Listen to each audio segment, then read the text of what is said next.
Bem, bom dia, amigos internautas. Hoje nós vamos discutir mais um pouquinho sobre o mercado de milho, principalmente focando no safrinha, quais são as perspectivas ao longo da safra 2013 e 2014. Lembrando a vocês que a partir do momento que já forem surgindo as dúvidas, vocês já podem nos encaminhar, que assim que finalizada a apresentação, nós então iremos iniciar as discussões em cima das perguntas. Bem, nós vamos começar a apresentação falando um pouco também de ambiente macroeconômico. É muito importante a gente entender o que vem acontecendo com taxa de câmbio, quais são as perspectivas para a China, o que o crescimento econômico global pode ocasionar em termos de perspectivas de mercado. Bem, então nós vamos começar a apresentação, acima de tudo, fazendo alguns questionamentos.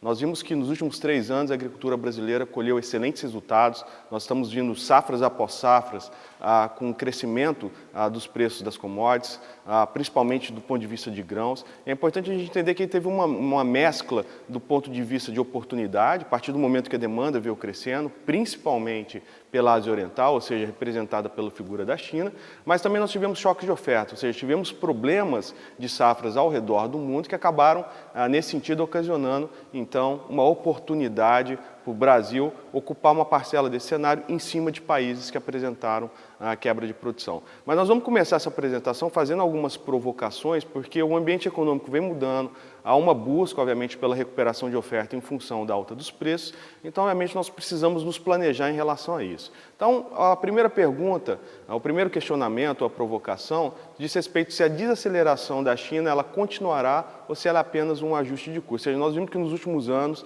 a China que vem crescendo a uma taxa de 2 dígitos, ela começa a desacelerar, começa a crescer menos. Nós sabemos que o mercado ele vem tentando interpretar isso, muitas vezes nós vimos os preços das commodities caírem quando a China apresentou algum processo econômico menor. E o fato que a gente começa a observar é que, sem dúvida, isso não é apenas algo passageiro, sem dúvida existe um ajuste de custo nesse processo e nos próximos slides nós vamos entender isso um pouco melhor. Bem, em cima disso, há um outro questionamento, ou seja, se o superciclo das commodities efetivamente está no fim. O que é o superciclo das commodities? O superciclo das commodities geralmente são períodos marcados por grandes altas ou baixas de preço. Nós vimos que, mesmo antes da crise imobiliária, em 2008, nós já vimos os preços das commodities, de forma geral, crescendo de forma bastante intensa. Depois veio a crise, os preços caíram, mas não perduraram por muito tempo. Logo em seguida, os preços voltaram a se recuperar e, a partir de então, estamos vendo os preços das commodities ainda em patamares bastante elevados, o que justamente tem incentivado a agricultura ao redor do mundo e principalmente no Brasil. Bem, o fato é que isso também está ligado a um processo de demanda. Então, ou seja, todas essas perguntas, essas provocações, nós vamos discutir ela melhor ao longo da apresentação. Um outro questionamento é se o dólar alto é apenas passageiro ou não. Ou seja, o ano passado nós vimos um comportamento de dólar fraco em relação ao real, ou seja, isso era fruto da política norte-americana, e agora nós estamos vendo um comportamento justamente o contrário, ou seja, o dólar começa a se fortalecer frente a uma cesta de moedas, se fortaleceu bastante em relação ao Brasil, e o que, obviamente, vai responder isso é se a economia norte-americana está de fato se recuperando, ou seja, a política norte-americana tem muito a ver com o comportamento do dólar, nós também vamos entender isso um pouco mais à frente. Bem, então dentro dessa mudança, ou seja, se a China efetivamente está desacelerando, se há uma finalização do superciclo da commodity ou não, se há uma mudança na taxa de câmbio, fica um outro questionamento se efetivamente nós devemos aumentar a área plantada ou buscar eficiência tecnológica. Então, no Brasil, por exemplo, nós vimos que nos 2 últimos anos a área plantada com soja cresceu aproximadamente 5 milhões de hectares. Ou seja, nós estamos buscando recuperar essa oferta perdida ao longo dos últimos anos, mas aqui fica um questionamento, ou seja, há mudanças ao longo do curso e talvez nós tenhamos que pensar daqui para frente mais com eficiência tecnológica. Analisando então um pouco o cenário macroeconômico global, o que a gente consegue observar? Existe uma projeção de crescimento da economia global esse ano em torno de 3,1%, ou seja, é um crescimento muito semelhante, ou praticamente idêntico ao que foi em 2012, ou seja, é um crescimento mais baixo do que a economia registrou de 2000 até 2008, então isso é fruto, obviamente, de um crescimento mais baixo, principalmente das economias avançadas. Então, ou seja, a zona do euro em 2013 ainda continua em recessão. Começam a sair agora algumas notícias um pouco mais otimistas. Pela primeira vez desde a crise que foi efetivada em 2008, a Grécia deve ter agora um superávit orçamentário. a gente começa a ver, então, a zona do euro com uma perspectiva de sair da recessão a partir de 2014. Então, obviamente, isso tudo gera uma certa confiança nesse sentido. É por isso que o próprio Fundo Monetário Internacional projeta que, a partir de 2014, a zona do euro já teria algum crescimento econômico. Os Estados Unidos também começam a ter alguns indicadores de recuperação, mas, obviamente, isso ainda não trouxe uma certa confiança ao mercado para se trabalhar a possibilidade de uma redução de estímulo monetário. A hora que a gente conversar um pouquinho sobre dólar, a gente vai entender muito como é que esse processo pode afetar a taxa de câmbio aqui no Brasil. E quando nós observamos a China isoladamente, nós vimos que a China, de 2012 até uma perspectiva de 2014, viria num passo, obviamente, de uma desaceleração. O que efetivamente vem acontecendo com a China? A China cresceu muito forte nos últimos anos, lembrando que a fórmula de crescimento da China ela foi muito baseada em investimentos. Tá? A população chinesa, o cidadão chinês, ele é um cidadão tradicionalmente conservador, ou seja, ele trabalha, ele economiza seu dinheiro agora visando uma aposentadoria. Então, nesse sentido, a China não cresce por demanda, a China cresce por investimento. Então, quando nós observamos esse gráfico de formação bruta de capital fixo na China, a gente consegue observar claramente que nos últimos anos a China colocou muito dinheiro em termos de investimento. Isso tem ocasionado alguns problemas do ponto de endividamento público na China, ou seja, o governo da China, ele capitalizou seus bancos estatais que passaram a financiar empresas, passaram a financiar províncias. Ou seja, uma das fórmulas de crescimento da China está ligada a investimento e plataforma de exportação. Então, o governo chinês, ele financiou um aumento da capacidade de produção da China, olhando justamente o mercado externo. O principal parceiro da China no mercado externo era a zona do euro. Em função da crise da zona do euro, obviamente, houve uma degradação, né, houve uma piora da relação comercial entre China e zona do euro, a partir do momento que a zona do euro começou a priorizar muito mais exportação do que importação. Então, nesse sentido, hoje nós temos empresas endividadas, porque aumentaram sua capacidade de produção, e agora mostram sociose. Então, ou seja, eu tenho ociosidade com geração de dívida. Então, isso passa a ser um problema dentro da China. Ao mesmo tempo, o governo chinês financiou uma série de províncias visando investimento, ou seja, estava trazendo pessoas do campo para a cidade. Então, criaram-se províncias, ou seja, hoje houve investimento em praças, em pontes, ou seja, tudo que às vezes não gera algum retorno econômico. Então, hoje existe uma série de províncias endividadas na China. Então, hoje o que essas províncias estão fazendo? Elas estão fazendo rolagem de dívida, estão pegando capital novo para pagar dívida passada. Então, ou seja, existe um aumento da dívida pública na China. Alguns especialistas dizem que a China ela tem que equalizar isso de alguma forma, ou isso pode se tornar uma bomba ao longo do tempo.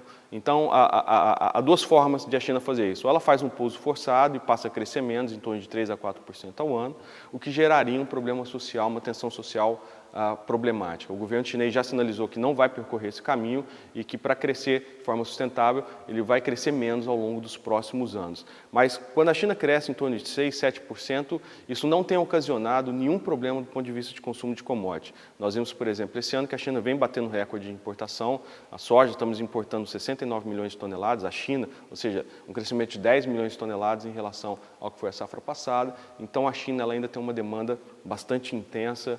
Então, do ponto de vista de commodities, acaba sendo interessante. Bem, quando nós analisamos, então, o Brasil, a gente tem uma fórmula de crescimento inversa da China. Estamos vendo que o Brasil está crescendo de forma bastante fraca, principalmente o crescimento de 2012 foi um crescimento considerado medíocre pelo mercado, crescemos apenas 0,9%, e isso é resultado um pouco da política brasileira em relação ao seu crescimento. Ao contrário da China, nós não priorizamos investimento, priorizamos então demanda doméstica. Então, a partir daí se criou uma série de ferramentas, como redução da taxa de juros, como redução de impostos, a exemplo de IPI, aumento do crédito, principalmente para as classes emergentes. Então, nós crescemos priorizando demanda. O problema é que essa fórmula mostra-se desgastada agora. Há um crescimento da inflação, então menor apetite de demanda por parte dos consumidores, há um endividamento das famílias, ou seja, essas famílias somaram muita dívida no passado e agora, obviamente, essas contas estão chegando. Então, essa fórmula ela se mostra relativamente desgastada e o Brasil agora precisa priorizar investimentos para retomar a sua rota de crescimento. Então, quando nós analisamos um pouco a variação do PIB por segmento, em 2012 a agropecuária ela teve um crescimento negativo. Isso não é fruto de perdas de preço, mas é um fruto de perdas de produção. Lembrando que na safra 11/12 o Brasil perdeu cerca de 10 milhões de toneladas de soja em relação à sua expectativa inicial, em função de problemas de estiagem, principalmente na região sul do Brasil. A indústria também entrou em recessão, nós crescemos muito pouco, na verdade o crescimento foi negativo, foi quase 1% negativo, então isso é um fruto da incerteza do empreendedor em investir, isso é fruto de uma piora da relação comercial das exportações do Brasil em relação a alguns mercados, como zona do euro e Estados Unidos. Então, ou seja, quem ajudou a puxar um pouco o crescimento foi serviços, mas a gente vê claramente aí que também existe uma rota de desaceleração nesse processo. Bem, esse gráfico aqui de investimentos e consumo das famílias no Brasil, ele mostra então por que a nossa fórmula está desgastada. Então a gente consegue ver no primeiro gráfico que os investimentos caíram em 2012, nós tivemos um decréscimo em torno de 4%. Então, obviamente, sem formação bruta de capital fixo, o potencial de crescimento do Brasil ele fica limitado e quem vem, obviamente, segurando esse crescimento do PIB no Brasil tem sido o consumo das famílias, mas a gente consegue observar que de 2010 a 2012 começa a haver uma desaceleração nesse processo. Então, efetivamente, o Brasil precisa mudar a sua fórmula de crescimento. Há um esforço agora do governo da Dilma Rousseff em priorizar investimentos, então, por isso nós estamos vendo concessões principalmente para infraestrutura, para portos, para rodovias, né, para aeroportos. Então, espera-se que a partir de 2015, principalmente, o Brasil passa, então, a colher os frutos dessas concessões que estão saindo a partir desse ano. Bem, do ponto de vista de balança comercial, em 2012 o Brasil conseguiu fazer um superávit de 20 bilhões. Então, quem vem sustentando esse superávit na balança comercial tem sido a balança do agronegócio. Em 2012, nós fizemos aí 80 bilhões de dólares de superávit no agronegócio. Então, sem dúvida nenhuma, o agronegócio ele vem compensando setores que são deficitários, a exemplo do eletroeletrônico.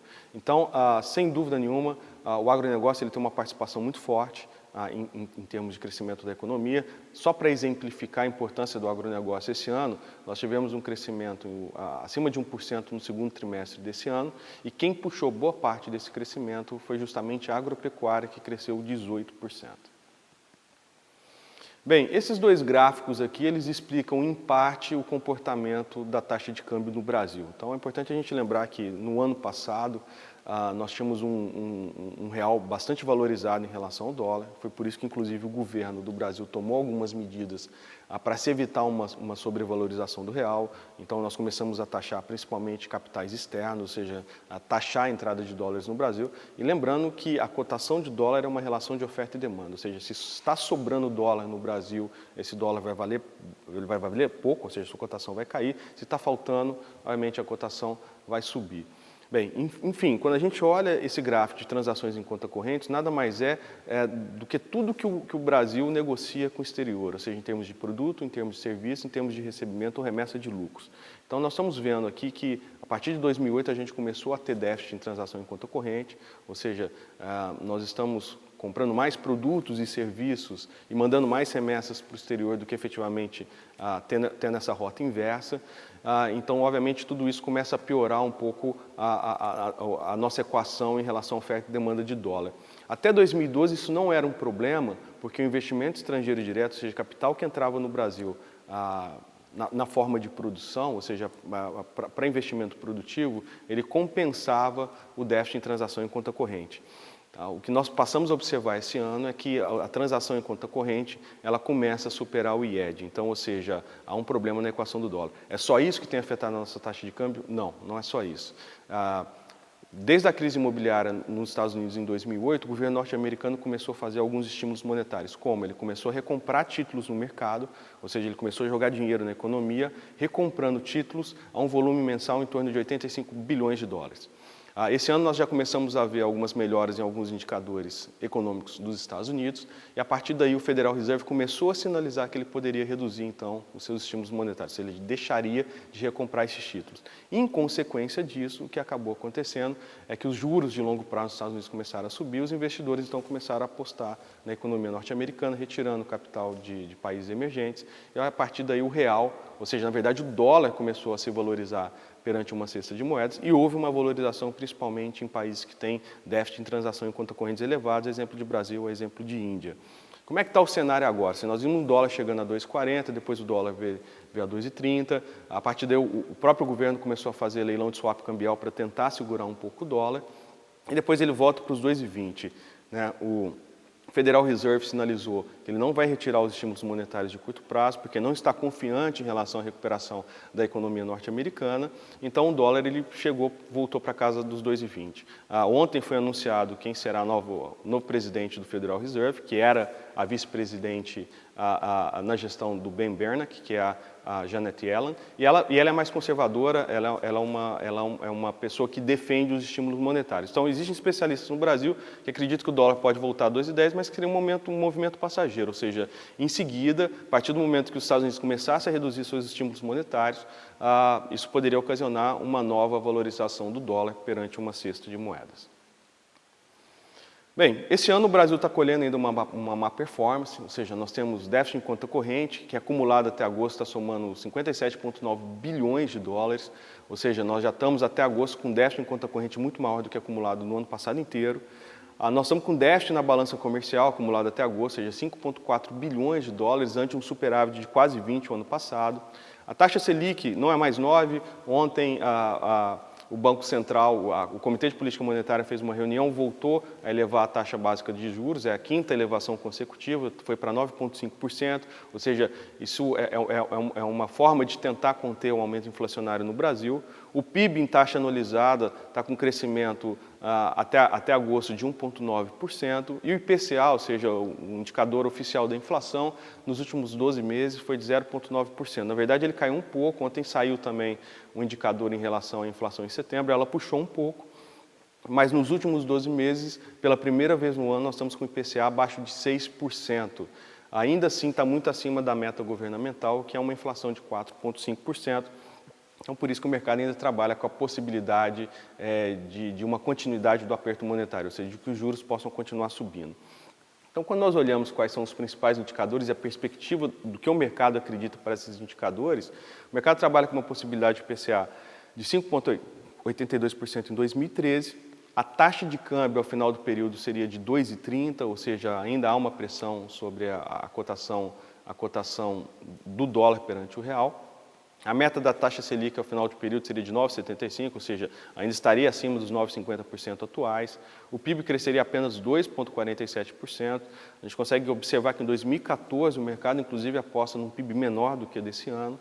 A conta corrente acumularia um déficit de 79 bilhões, né? O investimento estrangeiro direto somaria apenas 60 e a balança comercial teria um superávit de apenas 2 bilhões contra 20 bilhões o ano passado. Então, sem dúvida nenhuma, a gente tem uma série de desafios aí para a economia brasileira.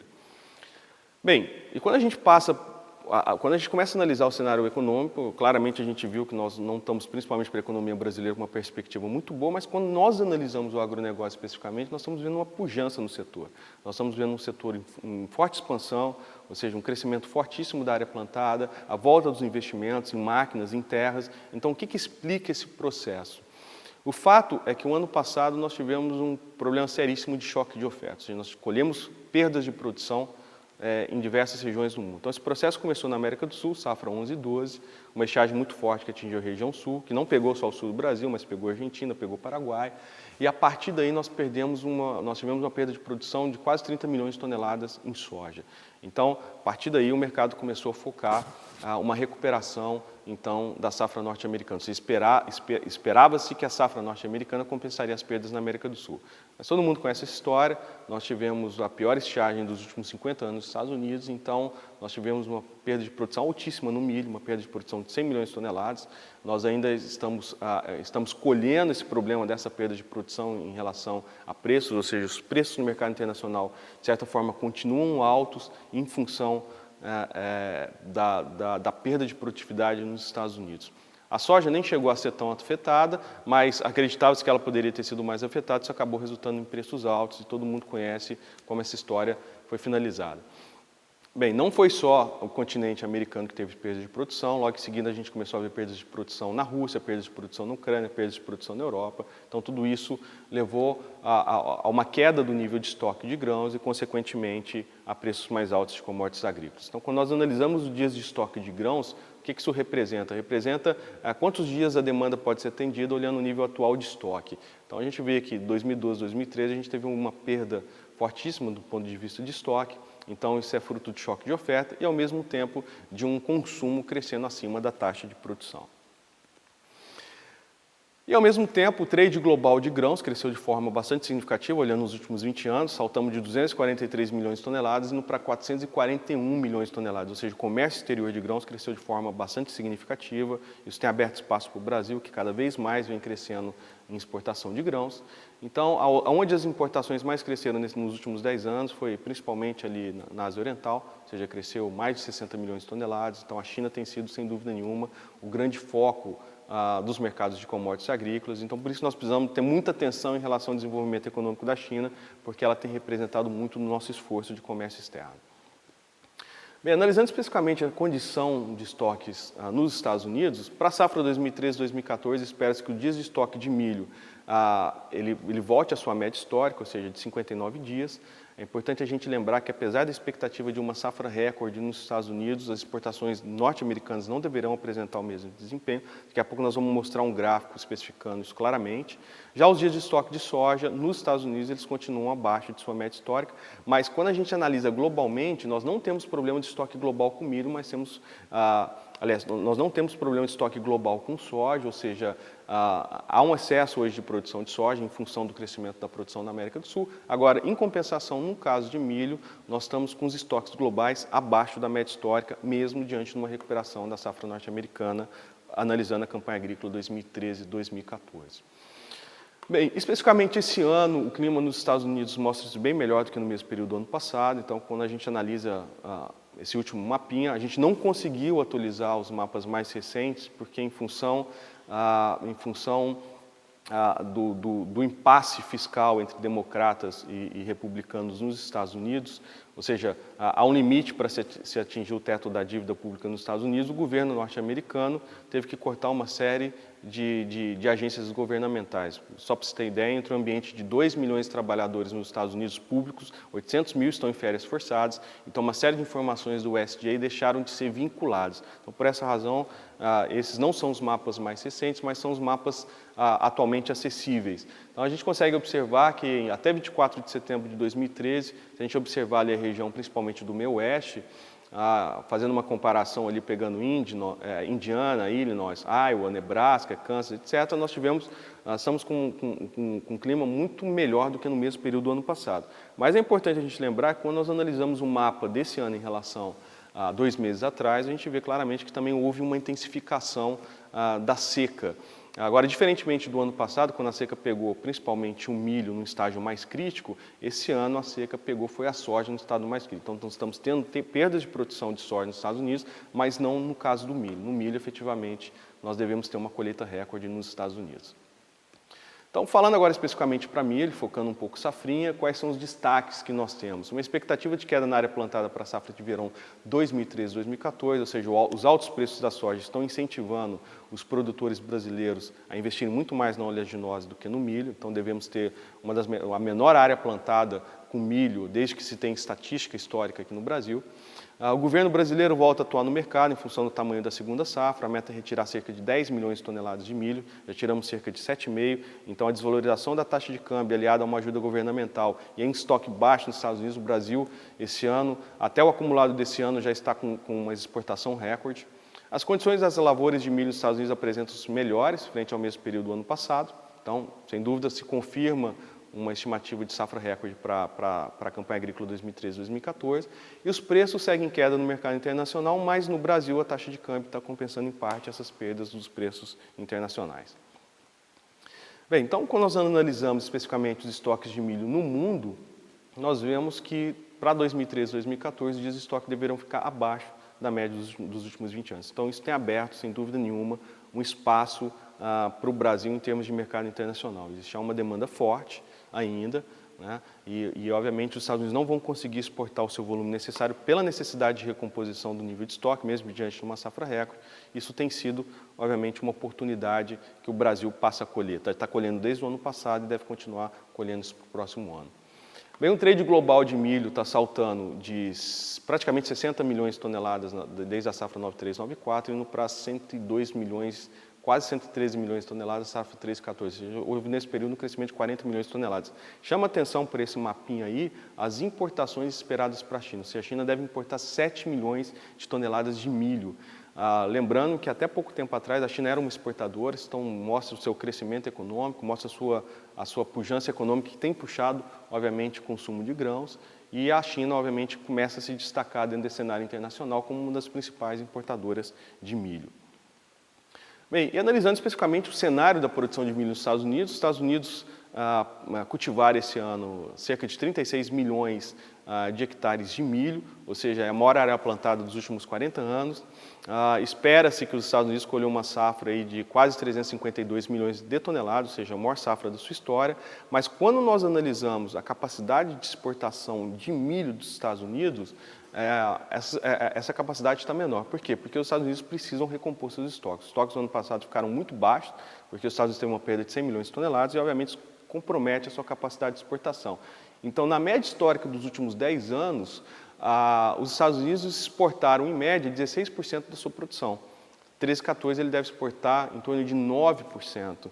Ou seja, abre-se um espaço. Ou seja, estamos falando que os Estados Unidos devem exportar cerca de 32 milhões de toneladas por um trade acima de 100 milhões de toneladas. Ou seja, existem 70 milhões de toneladas que precisam ser ocupados por outros países. É por isso que abre-se uma oportunidade muito interessante para o Brasil dentro desse cenário. Lembrando que Estados Unidos, Brasil e Argentina representam cerca de 80% das vendas internacionais de milho. Bem, sem dúvida nenhuma, no cenário de superprodução de milho dos Estados Unidos era natural que os preços caíssem, então estamos com preço em torno de seus $4,50 o bushel. Apesar disso tudo, ainda é um preço interessante a nível internacional, muito acima da média histórica, e com a taxa de câmbio desvalorizada no Brasil, tem aberto oportunidades para as exportações, que têm sido estimuladas também via ajuda governamental. Ou seja, todos esses fatores entram aqui dentro do nosso mercado, ajudando, obviamente, a compensar a nossa ineficiência logística. Bem, quando a gente fala em segunda safra, a segunda safra vem ganhando uma importância fortíssima no Brasil. Hoje, possivelmente, é mais certo dizer que a safrinha virou verão e não é mais inverno. A segunda safra passa a ser a nossa safra principal. Então, desde a safra 2011-2012, mais de 50% da oferta de milho no Brasil ela tem sido fornecida pela segunda safra. 2012-2013, cerca de 53% da oferta de milho no Brasil veio da segunda safra. Isso é resultado, obviamente, de uma conversão da área plantada de soja no verão, que se converte em milho safrinha em seguida. Ou seja, nesse processo de sucessão, o Centro-Oeste vem ganhando uma importância muito forte em termos de oferta de milho. Então, só para você ter uma ideia, em 2008 e 2009, 28% da área de soja plantada no verão se tornava milho safrinha em sequência. E 2012 e 2013, essa conversão já foi de 37%. Quais são os incentivos que têm levado os produtores da região Centro-Oeste, principalmente, a optarem por plantar o milho? Primeiro, a necessidade de reduzir a capacidade ociosa da terra, ou seja, existem produtores no Mato Grosso com uma escala altíssima, então isso é igual você ter uma indústria que só produz parte do ano, quando ela está ociosa, está te gerando prejuízo, e a partir do momento que eu consigo intensificar o uso da terra, estou melhorando o retorno sobre o meu ativo. Então os produtores têm buscado muito isso. Ajuda governamental, então existe uma associação muito forte, principalmente no Mato Grosso, que é a ProSoja, ou seja, a Associação dos Produtores de Soja e Milho, e com muita frequência, eles têm conseguido ajuda governamental para ajudar a escoar o milho do Mato Grosso. A gente sabe que há uma ineficiência logística fortíssima. Sem uma ajuda governamental, alguns outros fatores que compensem a ineficiência logística, dificilmente a gente conseguiria exportar. Há um incremento tecnológico, ou seja, não está difícil observar produtores na região Centro-Oeste colhendo 120, 130, 140 sacas por hectare de milho, ou seja, há resultados de produtividade bastante interessantes. E os preços dos últimos anos que acabaram compensando, obviamente, esse investimento em produtividade. Então, a gente consegue observar, analisando primeira safra mais segunda safra, que a segunda safra hoje tem uma área maior do que a primeira safra. Então, é por isso que fica aquele questionamento. Possivelmente, safrinha não é mais no inverno, mas se tornou no verão. E, analisando especificamente o Mato Grosso, a gente consegue observar que nos últimos 10 anos, a área plantada com milho de segunda safra no Mato Grosso teve um incremento de mais de 2 milhões de hectares. Esse gráfico é interessante porque, essa tabela, na verdade, é interessante porque ela nos mostra aqui quais são os fatores que explicam o crescimento também da área plantada com milho em segunda safra na região Centro-Oeste. Bem, ali existe um componente estatístico, a intenção não é analisar isso, mas mostrar essa correlação importante. Então, quando nós pegamos alguns fatores como preço da soja, produtividade da soja e preço do milho, esses fatores explicam em mais de 97% o crescimento da área plantada com milho de segunda safra na região centro-oeste. Então é interessante observar a produtividade da soja, ou seja, quando o produtor ele cultiva milho na segunda safra, ele tem colhido produtividades maiores na soja na safra verão seguinte. Então o produtor de centro-oeste ele tem colocado isso como componente do seu custo.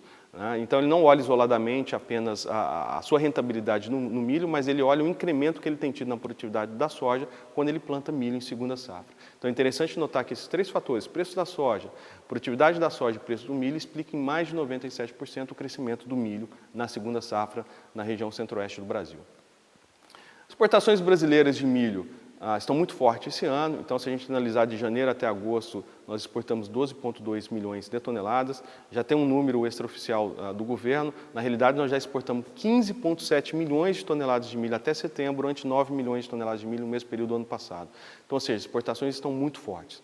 Tá? Então, de novo, safra 2013-2014, nós teremos os Estados Unidos participando com apenas 32 milhões de toneladas no mercado internacional contra um universo global de 100 milhões que seriam necessários. Quem que vai ocupar esses outros 70 milhões de toneladas? Então, existe uma oportunidade muito forte para o Brasil de ocupar parte dessa parcela.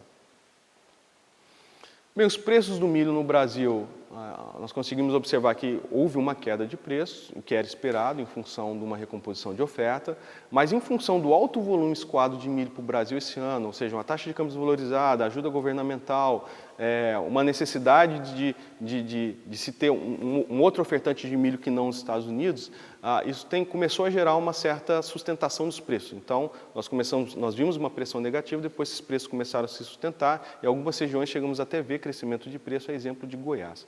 Então, isso tem estimulado produtores, principalmente da região centro-oeste, em apostar principalmente na segunda safra, em vez de apostar na safra de verão.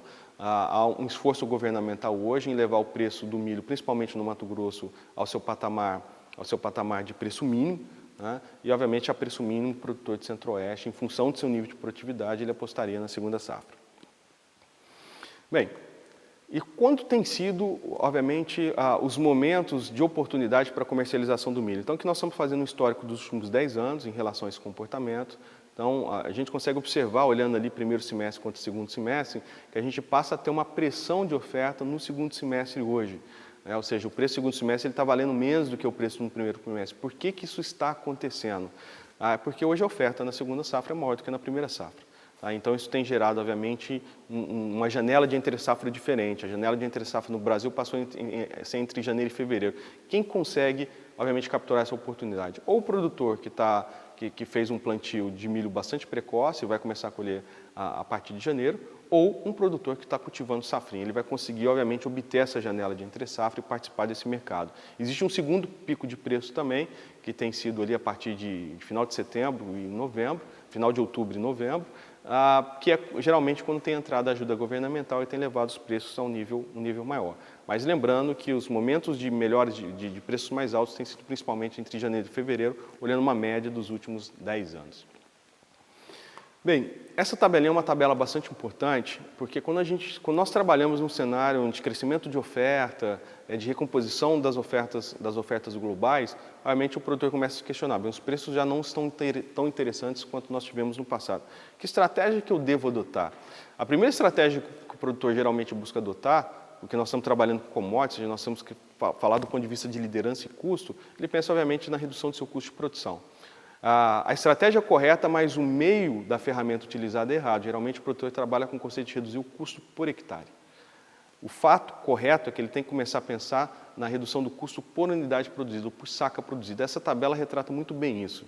Se eu sou um produtor que estou focando uma produtividade de 60 sacas por hectare, ou seja, eu não vou apostar tanto no mercado porque o preço está um pouco mais baixo, então eu vou trabalhar numa produtividade menor, ou seja, eu vou buscar uma tecnologia mais baixa para gastar menos por hectare. Então, ou seja, eu vou ter um custo de produção possivelmente 50% menor do que um produtor que vai focar 120 sacas por hectare.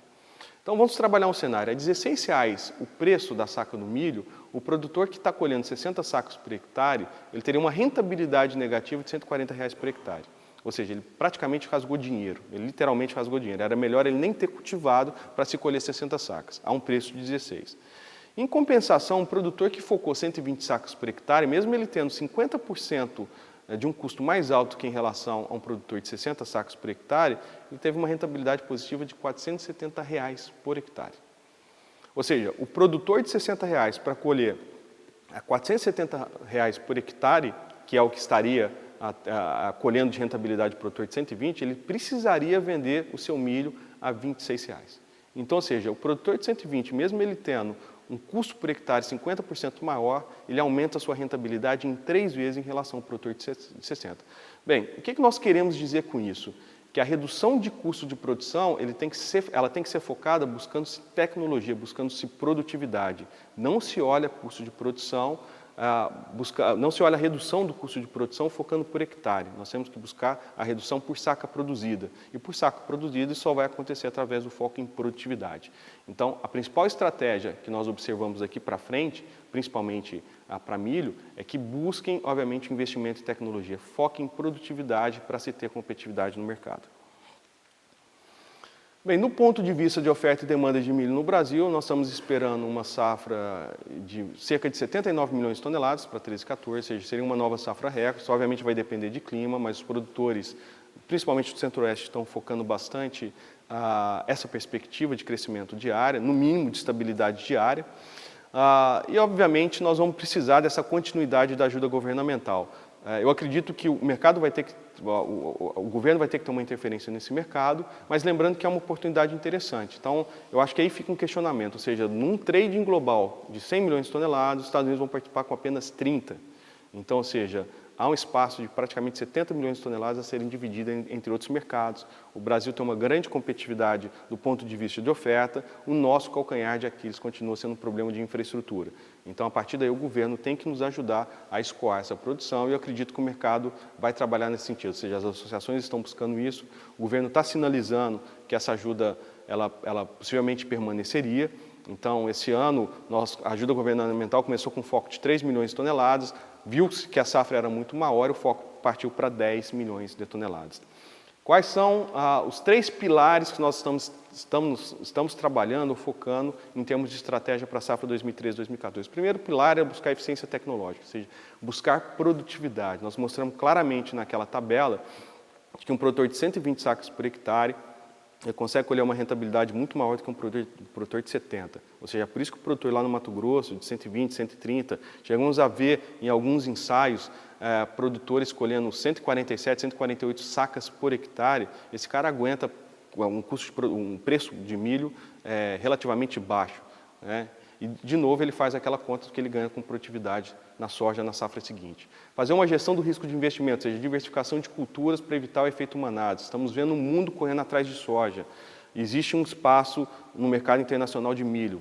Então, ou seja, a diversificação de culturas nos leva àquele velho ditado da economia de nunca colocar todos os ovos numa mesma cesta. E, principalmente, fazer também a gestão de risco do custo de produção. Existe um risco de moeda, existe um risco de preço, então buscar ferramentas ou travas de preço para se manter a rentabilidade. Bem, isso era o nosso tema a ser discutido hoje. Agora nós vamos partir para alguns questionamentos, algumas perguntas que os internautas nos passaram.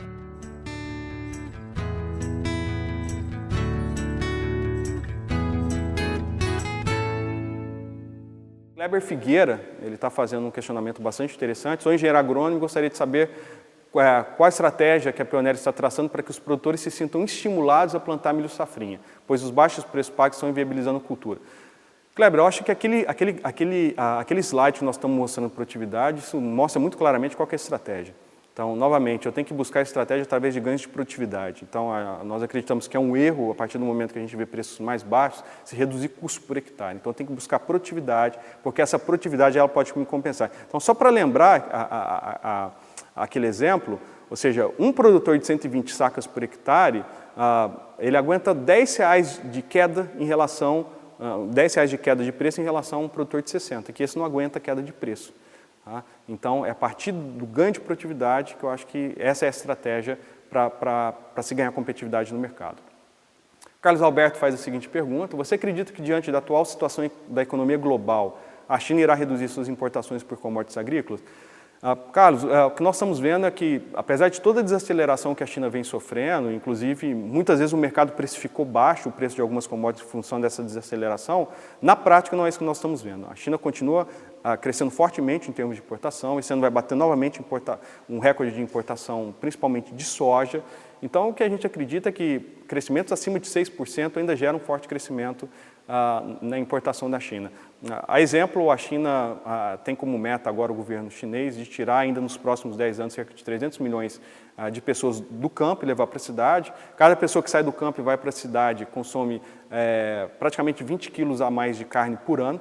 Então, isso vai representar, obviamente, uma demanda muito forte. Então, a China conseguindo equalizar o seu problema da dívida, ou seja, crescendo de forma mais devagar ao longo dos próximos anos, mas de forma sustentável, a gente deva ter um forte crescimento do ponto de vista de importação de commodities por parte do país asiático. Pedro Augusto faz uma seguinte pergunta, que a atual situação de impasse fiscal dos Estados Unidos poderá afetar os preços dos grãos na Bolsa de Chicago? A gente já viu isso aqui essa semana, então, ou seja, em função de esse impasse fiscal entre democratas e republicanos não ter chegado, obviamente, a um acordo, isso já paralisou uma série de informações. Então, essa semana já estamos vendo a Bolsa de Chicago com preços relativamente estáveis. Eu acho que talvez o principal questionamento aqui é saber se nós vamos ter os estímulos monetários, a redução dos estímulos monetários ou não por parte dos Estados Unidos. Porque o que nós vimos no passado, que a partir do momento que o dólar perdia valor, os investidores buscavam commodities como um ativo mais seguro. Então, a partir daí nós vimos preços de uma série de commodities ganharem valor. Esse ano a gente viu o dólar subir, as commodities caírem, e agora o grande questionamento é quando que o Federal Reserve efetivamente vai reduzir os estímulos monetários. O mercado aposta que sim. Então, aí nós devemos ter muito mais um fator de demanda puxando o preço de commodities do que efetivamente a questão do dólar. No curto prazo, esse impasse está gerando, sem dúvida nenhuma, um apagão de informação que tem reflexo direto sobre os preços. O Valdir faz a seguinte pergunta: você acredita que o governo continuará auxiliando a comercialização do milho diante do crescimento do endividamento público? A princípio, para esse ano, há um certo comprometimento, sem dúvida nenhuma. A gente sabe que o Brasil está correndo o risco de perder um rating frente às agências de classificação de risco. Na verdade, já houve uma mudança de estável para neutra, porque a dívida pública do Brasil está começando a, entre aspas, perder um pouco do controle. A gente tem uma relação dívida PIB hoje acima de 60%, então há um certo endividamento público, mas, por certa forma, já há um compromisso do governo de, pelo menos, retirar 10 milhões de toneladas de milho do mercado. Então, para esse ano, a gente não espera, obviamente, essa redução na ajuda governamental. O Luiz Henrique Zanin Weber faz a seguinte pergunta. Ele é estudante de engenharia agronômica e, analisando o custo de produção, elevado custo de semente e certa ineficiência das tecnologias BT, devo investir em sementes convencionais para buscar produtividade média razoável e garantir meus custos? Olha, Henrique, o que nós temos observado em tecnologia BT tem sido principalmente um certo desconhecimento de seu manejo. Já vimos em diversas regiões. A gente vê muito produtor, às vezes, questionando a tecnologia BT, dizendo que ela está ineficiente, mas nós estamos vendo uma série de erros em relação a manejo. Nós estamos vendo, por exemplo, erro em se realizar pulverizações preventivas, estamos vendo erro em relação ao refúgio, então tudo isso tem gerado problema na tecnologia. É uma tecnologia que tem gerado resultado, porque a gente vê isso em exemplos lá fora, em ganhos de produtividade, então eu te diria que talvez o melhor a se fazer nesse caso não é especificamente buscar a convencional, porque se você tem um erro de manejo no BT, você também teria um erro de manejo convencional. É buscar o manejo correto, obviamente, para a cultura. A Ana Paula, de Campo Novo dos Parecis, está perguntando para você qual o futuro do dólar. Ana, o mercado está trabalhando com uma hipótese de dólar a 2,30 no final do ano, então o que eu posso te dizer é que qual vai ser o direcionamento para o dólar? Ele vai depender muito do nível de recuperação dos Estados Unidos, por isso que a gente fez aquela provocação lá na frente. Efetivamente, a economia norte-americana está se recuperando ou não? Então, existem alguns indicadores que sim, mas, de novo, o Federal Reserve não se sente confortável em reduzir os estímulos monetários. Se ele reduzisse agora, sem dúvida nenhuma, o dólar dispararia. Então, isso tem levado com que o dólar ele se estabilizou ali na casa dos seus 2,20.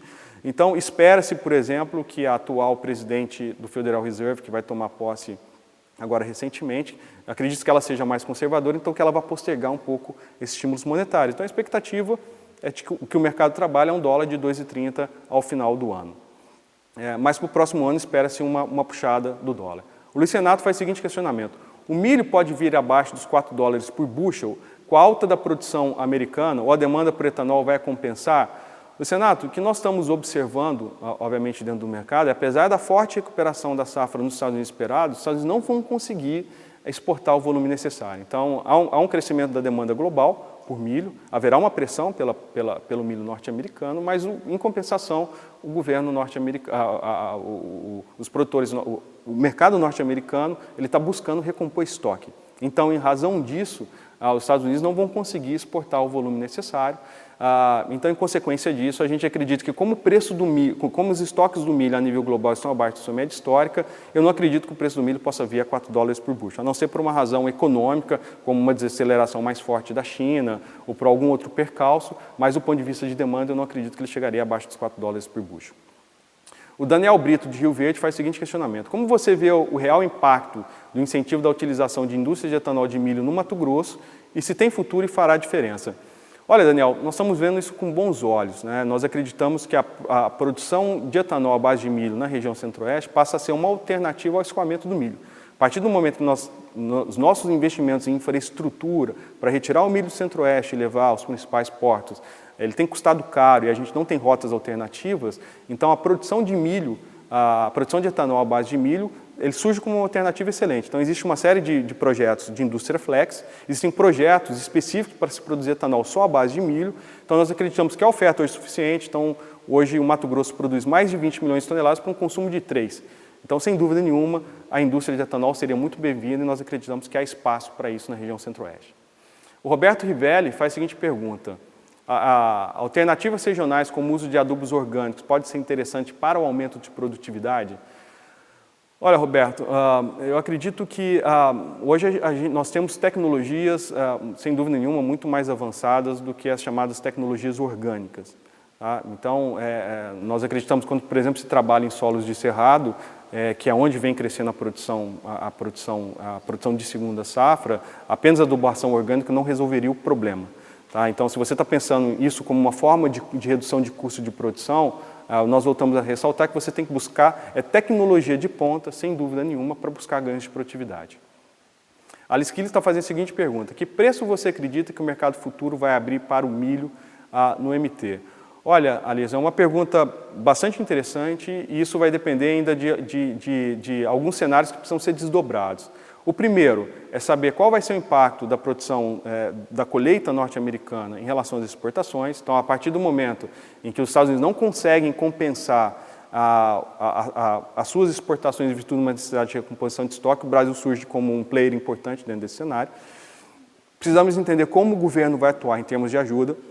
Então, apenas para exemplificar, o governo já tirou 7 milhões de toneladas de milho via escoamento e ele está analisando qual é o impacto de preço para continuar a ajuda governamental. Então, nós acreditamos que essa ajuda governamental continuará existindo. Então, a meta do governo é fazer com que o preço do milho, pelo menos no Mato Grosso, chegue próximo ao seu preço mínimo, que está acima dos seus R$ 13,50. O Rodrigo, de Curitiba, faz o seguinte questionamento: como você vê o investimento feito pelo governo federal em armazenagem de grãos? Bem, recentemente saiu uma linha, ou seja, a Companhia Nacional de Abastecimento vai investir cerca de R$ 500 milhões em nova armazenagem. Isso é extremamente necessário. O Brasil hoje tem um déficit enorme de armazenamento. Ou seja, quando se fala em infraestrutura, como todo, nós temos um déficit bastante problemático. E, obviamente, essa infraestrutura em armazenagem ela vem num excelente momento. Tá? Obviamente que isso precisa ser algo casado com o setor público e com o setor privado também. Mas, sem dúvida nenhuma, essa iniciativa passa a ser bastante importante. O Paulo de Sapezal faz a seguinte pergunta: você acha que o Brasil vai se firmar como grande celeiro de alimentos no mundo? Paulo, eu te diria que do ponto de vista de oferta de recursos, o Brasil ele tem uma excelente oportunidade. Tá? Nós temos oferta hídrica, nós temos oferta de terra acima de qualquer outro país. A gente pode praticamente mais do que dobrar a nossa área plantada, sem dúvida nenhuma. Então, a parte do celeiro, eu te diria que o nosso grande calcanhar de Aquiles hoje se chama infraestrutura. Enquanto o Brasil não crescer em termos de infraestrutura, isso pode barrar um pouco o nosso crescimento. Nós temos feito vários estudos logísticos e a gente vê que, principalmente pela região Nordeste, existem rotas alternativas hidroviárias fantásticas para reduzir o custo logístico do Brasil. Se o Brasil conseguir resolver o seu problema de infraestrutura, eu não tenho dúvida nenhuma que o Brasil ele se torna, sem dúvida nenhuma, o celeiro do mundo. Mas nós ainda precisamos resolver esse calcanhar de Aquiles. O Ernesto faz a seguinte pergunta: estamos plantando 100 alqueires de milho e 300 de soja na região de Pirassununga, lá no estado de São Paulo. Acabamos de retirar a citricultura das propriedades, somos novos produtores de grãos. Essa proporção de milho e soja será vantajosa para a situação econômica desse ano?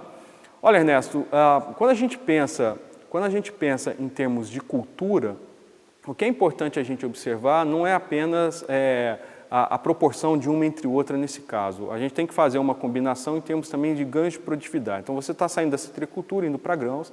É importante lembrar que você está numa região, que é a região de São Paulo, que ela é uma região claramente deficitária.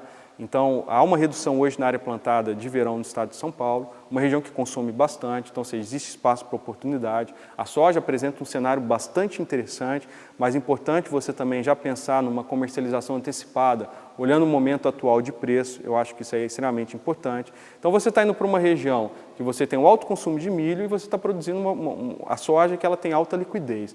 Tá? Então, eu acredito que você está numa estratégia correta. José faz a seguinte pergunta: você acredita que o ano que vem o Brasil já produz etanol a partir de milho? Tá? E qual o futuro desse etanol a partir do milho?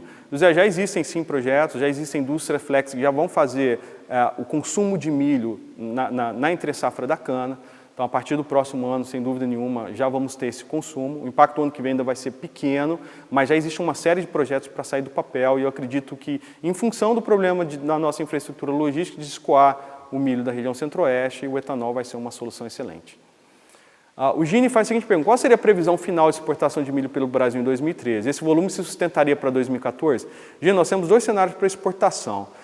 Se o governo continuar atuando, a gente pode exportar volumes acima de 20 milhões de toneladas, o governo tirando o pé, talvez esse volume fique algo entre 18 milhões de toneladas. Então vai depender muito agora da ajuda governamental importante. Por ano que vem abre espaço para o Brasil, eu acredito que o Brasil ainda teria exportação aí acima dos seus 18 milhões de toneladas, de novo, em função da necessidade de compensar a produção dos Estados Unidos, não a produção, mas de compensar o menor volume de exportação que os Estados Unidos vão contemplar no próximo ano.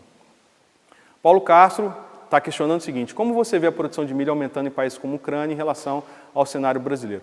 Paulo, isso efetivamente tem acontecido nos últimos anos, ou seja, a partir do momento que os preços das commodities sobem, isso abre espaço para outros países. A Ucrânia tem crescido, sem dúvida nenhuma, bastante em termos de produção, mas o que nós temos observado na Ucrânia, assim como na Rússia nos últimos anos, tem sido a instabilidade de produção. Então, tem anos que nós vemos a Ucrânia produzindo muito, tem anos que nós vemos a Ucrânia produzindo pouco. E o que tem acontecido, principalmente com a Ucrânia? A Ucrânia tem colocado muito embargo à exportação. Quando ela tem frustração de safra, ela simplesmente cessa suas exportações. Então, isso não traz muita credibilidade para o mercado, e o mercado, obviamente, não se sente confortável com países que colocam esse tipo de embargo. Existe espaço na Ucrânia, mas não espaço que existe, por exemplo, no Brasil para crescer sua produção de milho.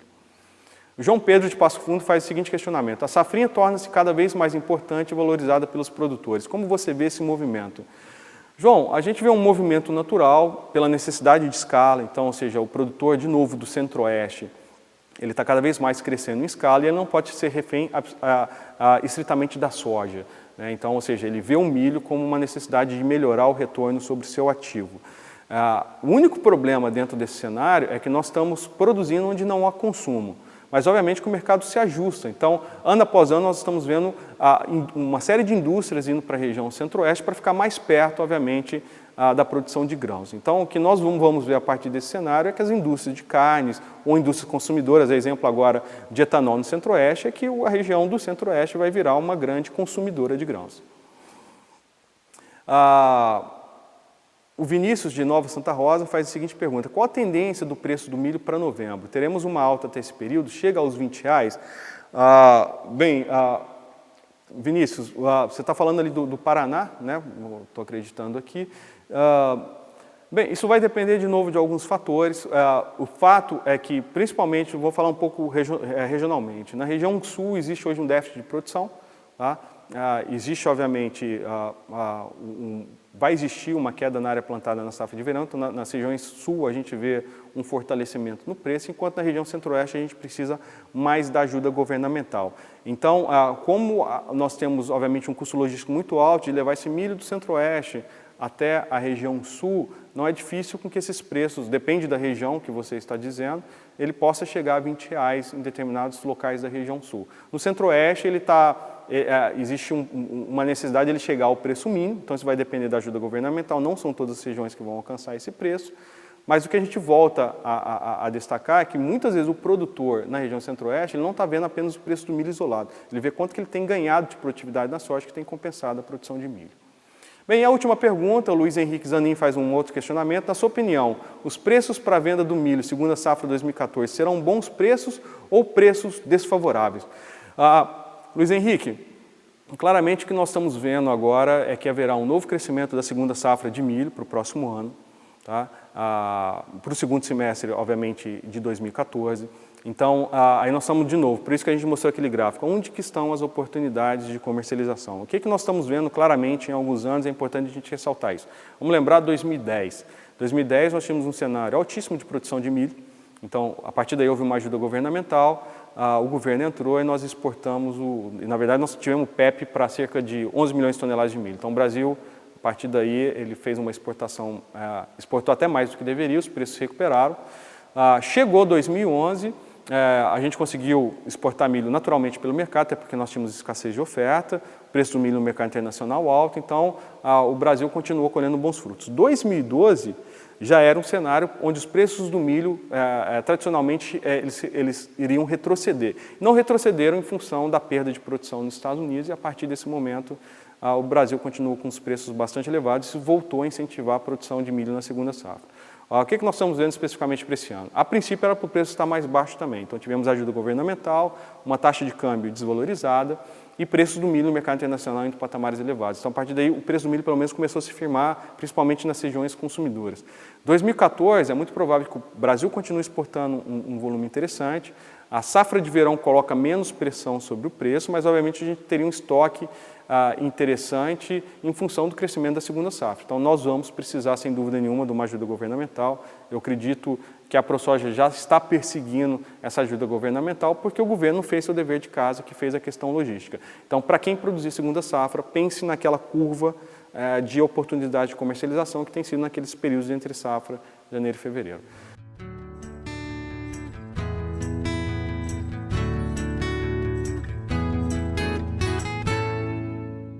O Pedro de Formosa está fazendo a seguinte pergunta: a infraestrutura do Brasil pode atrapalhar o escoamento da próxima safra, visto que já tivemos problemas nessa?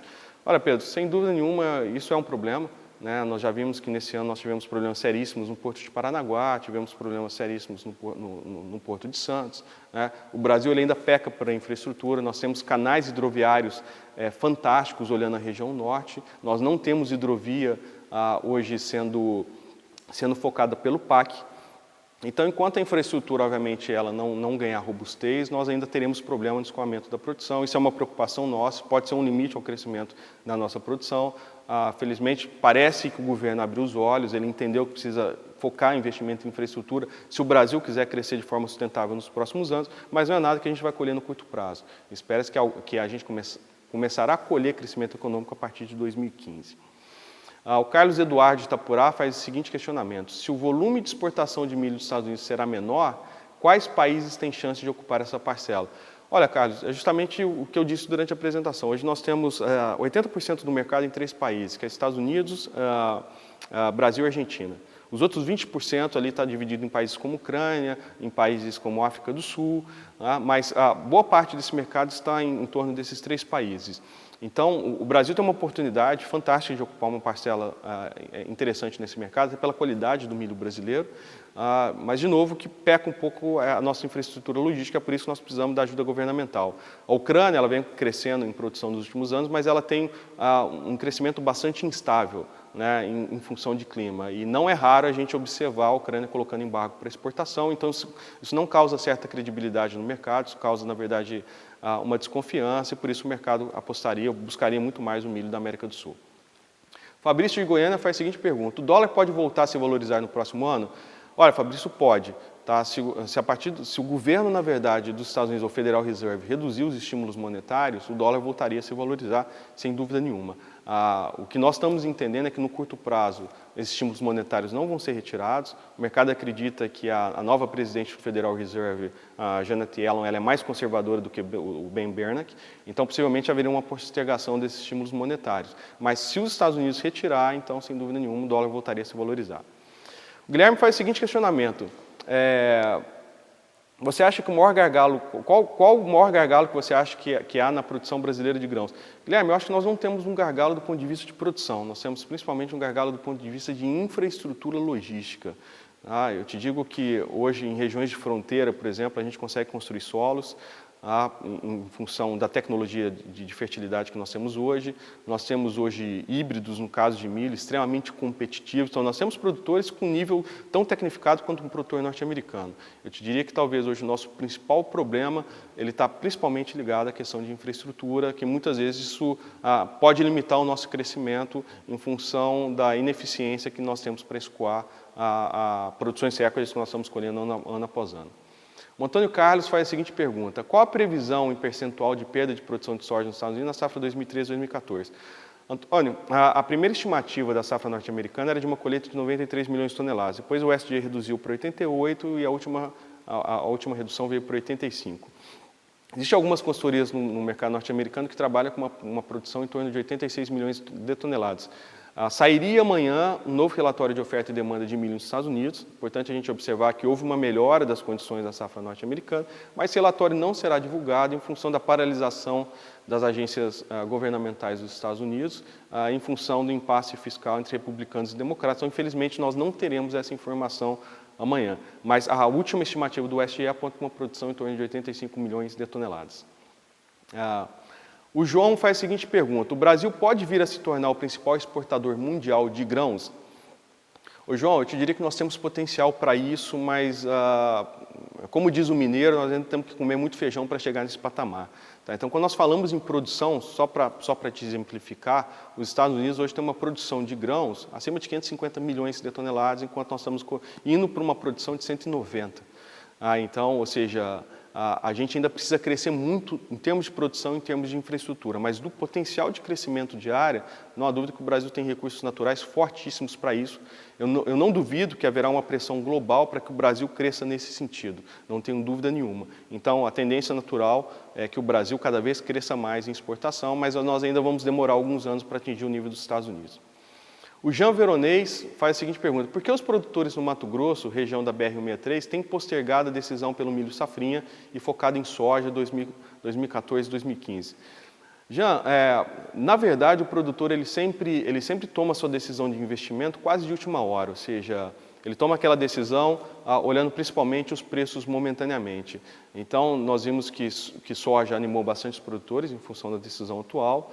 E no Mato Grosso, o produtor está vendo até o que vai acontecer entre novembro e às vezes até começo de dezembro, em relação ao comportamento do preço. Então, por exemplo, na região norte do Mato Grosso, o preço do milho não chegou ainda ao preço mínimo. Então, existe uma pressão, obviamente, do governo, existe uma pressão, obviamente, da ProSoja frente ao governo, de que as ferramentas continuem para, pelo menos, elevar o preço do milho a um patamar mínimo. Eu posso te dizer que nós fizemos recentemente uma pesquisa em cerca de 520 propriedades que contemplavam mais de quase 6 milhões de hectares, e boa parte, ou seja, 60% dos grandes produtores de milho estariam optando pela estabilidade na área plantada com milho de segunda safra. Então, o mercado, na verdade, ele está esperando ver se esse preço do milho vai chegar a um patamar mínimo. O Alberto diz o seguinte: para você, qual o maior desafio da economia brasileira em 2014? Alberto, eu te diria que o nosso maior desafio é mudar nossa fórmula de crescimento. Tá? O governo PT ele tem focado muito a questão da demanda e nós deixamos investimentos de lado e, obviamente, a gente viu que essa fórmula está desgastada. O governo PT não vai conseguir promover um crescimento da economia se nós não mudarmos essa fórmula. Tá? O fato é que investimentos, ou principalmente olhando a infraestrutura, ele não surte resultado de curto prazo. Então, por isso que os governos eles têm focado muito mais no que dá resultado político do que o dar o resultado em termos públicos, ou seja, em termos de crescimento. Então, eu diria que o nosso desafio é mudar essa fórmula, não é algo que vai se mudar de um ano para o outro. Tá? Então, vai existir um desafio muito forte em 2015 para quem for ocupar a nova cadeira da presidência. O Marcelo está fazendo o seguinte questionamento: se não temos limitação técnica de produção, qual o motivo de termos ofertas tão baixas nos preços de milho? O Brasil é capaz de absorver a produção de segunda safra de milho, tendo o devido conhecimento que a infraestrutura onela o custo de produção? Marcelo, a questão da oferta, do preço baixo para o milho, ele está ligado de novo a canais de escoamento. Tá? Então, se a gente observar países que são desenvolvidos e têm forte crescimento da produção, exemplo dos Estados Unidos, é porque os Estados Unidos ele gera a condição de você escoar seu excedente de produção. O Brasil não tem condição de absorver toda a sua produção, assim como os Estados Unidos também não tem. Por isso que ele tem uma forte participação no mercado externo. É por isso que, naturalmente, numa condição normal de safra, os Estados Unidos exportam 50 até 60 milhões de toneladas. Então, nós precisamos gerar essa capacidade de escoamento da produção. Enquanto a gente não gerar isso, nós vamos ocasionar, obviamente, problemas internos. Mas o Brasil tem capacidade, sem dúvida nenhuma, por isso que a ajuda governamental é importante dentro desse processo. E, obviamente, a partir do momento que a gente conseguir estruturar esse canal de escoamento, nós vamos ter, obviamente, uma condição de mercado melhor. Qual está sendo a alternativa no Mato Grosso hoje, que o mercado está estudando, para ser uma alternativa ao escoamento? É aumentar o consumo doméstico através da produção de etanol à base de milho. Então, já existe uma série de projetos, já existem indústrias flex já no Mato Grosso, ou seja, que são indústrias que rodam com cana na safra de cana e rodariam com milho na entre-safra de cana. E, ao mesmo tempo, já existem projetos que estão focando na produção exclusiva de etanol à base de milho. Então, isso vai ser uma alternativa ao escoamento a partir do momento que eu aumento o consumo. O Antônio Carlos está fazendo o seguinte questionamento. A China está indo para a África produzir grão. Qual o risco para o Brasil a médio e a longo prazo em termos de exportação? Antônio, o que nós estamos vendo é, obviamente, a China está tentando comprar terra no mundo inteiro. Tá? Já tentou comprar no Brasil, não conseguiu comprar mais terra porque nós tivemos aquela lei que limita a compra de terras por estrangeiros, mas, obviamente, a China está buscando uma segurança alimentar. A África hoje, existe, obviamente, projetos de crescimento, inclusive estamos vendo grandes grupos do Brasil indo para a África, mas hoje nós temos um problema institucional muito sério. Ou seja, imagina se o Brasil tem problema de logística, imagina a África então. Tá? Então, a África, sem dúvida nenhuma, ela vai ser um ponto importante para se garantir a oferta global, mas eu não vejo a África ameaçando o Brasil de curto prazo. O Jonas de São Carlos, né, anterior de São Paulo, está fazendo a seguinte pergunta. O Brasil pode vir a se destacar na produção de etanol no futuro próximo? Jonas, imagino que você esteja perguntando de etanol à base de milho, porque de cana, obviamente, nós já somos destaque global, mas no curto prazo está existindo essa oportunidade. Né? Como eu acabei de falar, a produção de milho a produção de etanol à base de milho está sendo uma alternativa ao nosso escoamento. Então, já estão sendo desenhados alguns projetos interessantes. Então, ressaltando novamente, já existem várias indústrias flex e já existem grandes grupos empresariais no Brasil que estão estudando a capacidade, obviamente, de fazer plantas de etanol à base de milho. Né? Então, isso está gerando uma oportunidade bastante interessante para o Brasil aqui no curto e no médio prazo.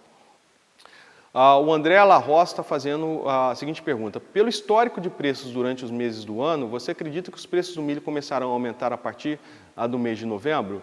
Alarroz, depende da região que você está discutindo. Que nós estamos observando que nas regiões sudeste, sul e sudeste, são regiões consumidoras,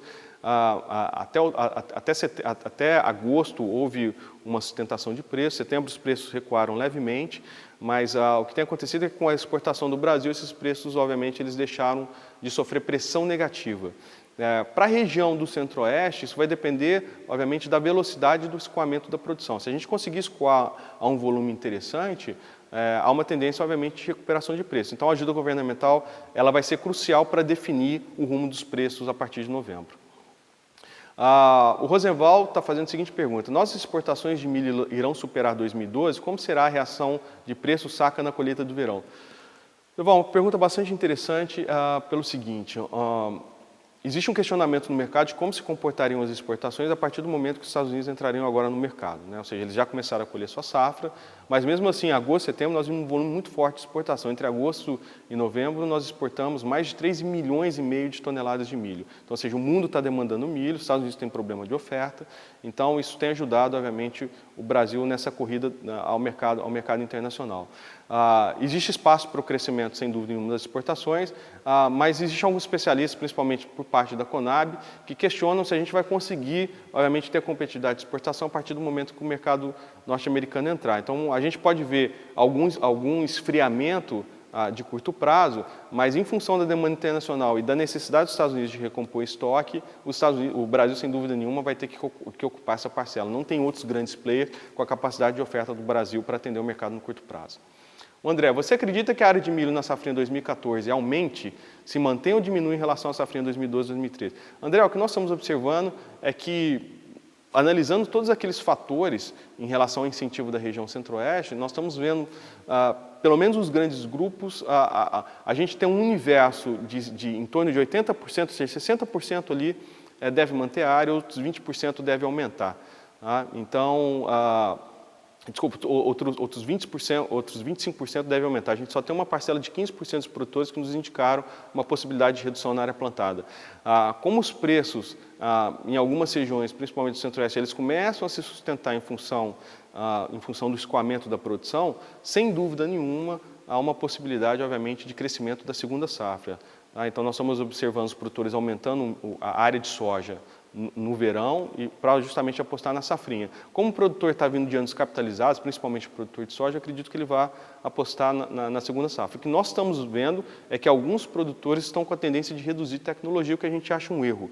Porque, na verdade, se eu quero ganhar competitividade olhando um cenário de preços mais fracos do que em anos anteriores, eu tenho que buscar justamente tecnologia. O Cleverson Luiz Felipe faz a seguinte pergunta: qual a expectativa para o câmbio no primeiro semestre de 2014? O Cleverson, o mercado trabalha aí com dólar a princípio para o próximo ano. Na verdade, se trabalha com uma taxa média entre 2,30 a 2,40. Mas essa taxa de câmbio vai depender muito agora dos próximos passos do Federal Reserve. Ainda não se tem, obviamente, um comportamento muito claro. Acreditava-se que em setembro haveria uma redução dos estímulos monetários nos Estados Unidos. Isso, obviamente, não foi confirmado. Até agosto, o Federal Reserve ele dava alguns sinais de que ele poderia, a partir de setembro, reduzir os estímulos monetários. Ele se mostra desconfortável e a partir desse momento, agora, ele não está dando nenhuma sinalização.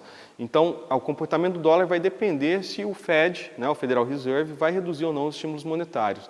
Então, como o mercado acredita que a Janet Yellen, que é a nova presidente que vai assumir a partir de janeiro, ela é mais conservadora, possivelmente ela pode postergar esses estímulos monetários. Então, existem especialistas no Brasil que acreditam que o dólar poderia vir a 2,10. Mas quando vai acontecer isso, se vai ser janeiro ou se vai ser no começo do ano, isso é difícil de ser respondido, porque depende muito, obviamente, da decisão do Federal Reserve. Luiz Paulo Miranda Pires faz a seguinte pergunta: a iniciativa privada tem interesse em desenvolver programas de melhoramento que visam o aumento da eficiência para a produção de álcool a partir do milho? Luiz, isso obviamente vai depender dos investimentos, né? Ou seja, se o Brasil começar a focar a produção de etanol a partir do milho, obviamente haveria um foco para isso. Hoje, lá fora, nos Estados Unidos, existem claramente programas que foquem em aumento da produção de etanol a partir do milho. Ou seja, se o Brasil for para esse caminho, obviamente a gente poderia entrar nessa seara de um melhoramento genético visando justamente esse fim. O Ângelo faz a seguinte pergunta: quando podemos esperar um aumento dos preços de milho para a região do Mato Grosso?